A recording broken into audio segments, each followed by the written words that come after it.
Welcome back to Miss Letter's calculation station where things add up. We left off where I kind of hurried up and put number 4 on there. Looks like I don't have a screen. There we go. And I quickly told you this was the amount, the principal that you put in. Here's your rate is the percent written as a decimal. N is the number of quarters in a year. There's 4, just like a dollar. If it said compound it monthly, we would say that there's 12 months in a year. So N is the number of times in a year. And then T would be 11. So in my calculator, I'm just going to write P 1 plus R divided by N. Remember, a fraction is just a fancy schmancy way of doing division, raised to the n times t.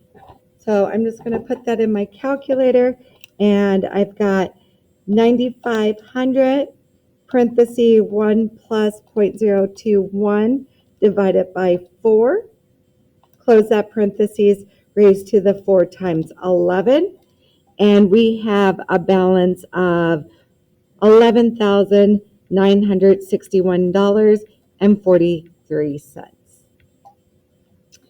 On question 8, we're going to do this in the calculator, and I'm going to show you 2 different ones because I don't like how this has the E.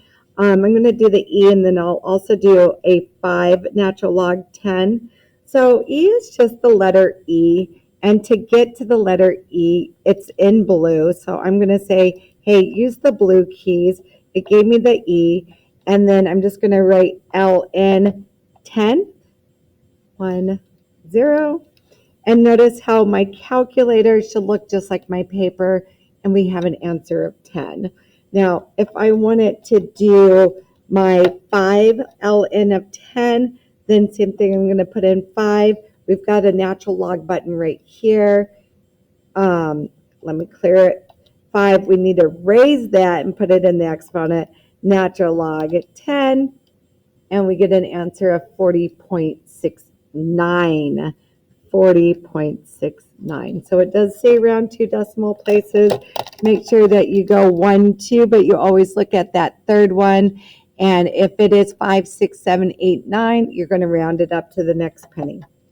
Now I want you to pause this, and I want you to look at these rules for the logarithm rule. So we've got 3 rules. We have the exponent rule, we have the product rule, and then we have the quotient rule. And go ahead and have some time to write these down because we're actually going to use all 3 of those rules in order to get this going. I only have a minute and a half. Hopefully I can get that. All right, the first rule is the exponent rule. And I'm going to just take this and notice how if I bring it over, it'd be x to the n. So right there, I'm going to have a log 2 9 plus log 2 to the 49 because I put 7 squared is 49. 7 times 7 is 49, leaving me with log 2 to the 3rd power. So the first one we did was the exponent rule. The product rule right here, I am going to go ahead and multiply these 2 together. And I have log 2 of 9 times 49 minus log 2 to the 3rd, which brings me to the that was the product rule. And the quotient rule is we're going to divide that by 3, and I get log 2 9 times 49 all over 3. I'm just going to plug that into my calculator. I'm just going to plug that into my calculator just like I see it. My log 2 of 9 times 49 divided by 3. And I get log 2 to the 1